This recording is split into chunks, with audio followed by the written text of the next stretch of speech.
My first memory with the motorcycle, I was very young. I was on a little bike, running around just out in the forest in Australia. So I think my mother got concerned that I was just running through the what we call bush in Australia. So she wanted us to go racing. So I started racing about a year later.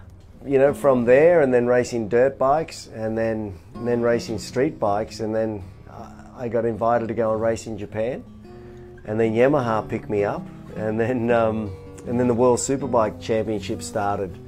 So that was the first year of that, and I did 2 races, and I won 3 out of the 4 races. So, next minute the telephone's ringing from the teams to come into the World Championship. It happened very, very quick, and I was surprised, and I spent the rest of my career racing the World Championship.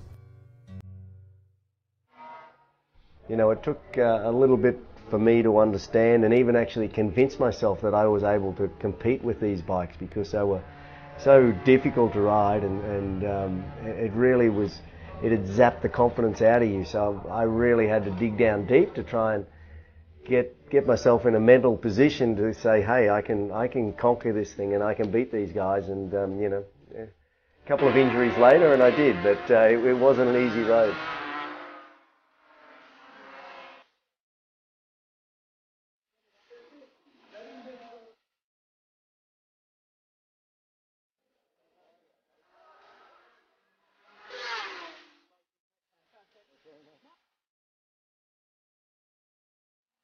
It wasn't so much I was great at saying we needed to do this and we needed to do that, but I was good at giving the feedback of what I wanted the bike to be like. And I just wanted a bike that was relatively easy to ride.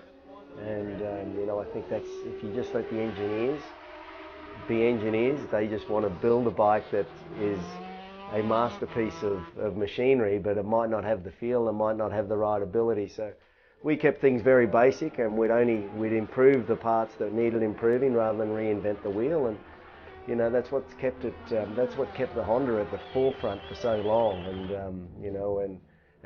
you see here at the moment that it's starting to move around again. And for me, it looks like the Honda is starting to be too much of an engineering company again, and build the bike. And Marquez he seems to be about the only one who can ride it. The other guys seem to struggle. Number 54, not a great deal other than the amount of Grand Prix wins that I had, and it was a magnificent number. I never dreamed that I'd have that many Grand Prix wins. Marc Marquez is embarking on his 54th win on his next one, and but number 54 for him will be very small. I'm sure in 5 or 10 years' time, number 54 will be only a third, or if that, of how many he's actually won in total. Last year, perhaps, there was a lot of things that he learnt, and he can use them, put them to work this year, and really capitalise on the position he's in.